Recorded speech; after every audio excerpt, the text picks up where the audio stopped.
குழந்தைகளுக்கு அடிபடாத ரகசியம். பொதுவாக நடைபயிலும் குழந்தைகள் கீழே விழுந்தாலும் பெரிதாக அடிபடுவதில்லை.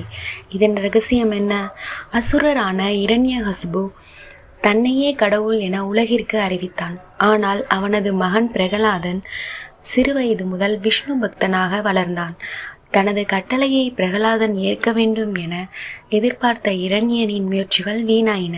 கோபம் கொண்ட இரண்யன் மகன் என்றும் பாராமல் மலை உச்சியிலிருந்து உருட்டிவிட உத்தரவிட்டான்.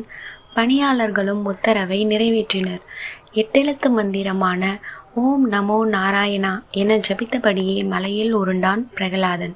அடிபடாமல் அவனை பூமாதேவி காத்ததோடு, பிரகலாதா, விரும்பும் வரத்தை கேள் என்றும் கேட்டாள்.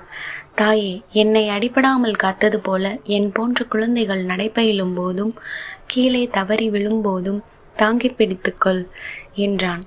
அவளும் சம்மதித்தாள். இந்த அரிய வரத்தை பெற்ற பிரகலாதனுக்கு நன்றி சொல்வோம்.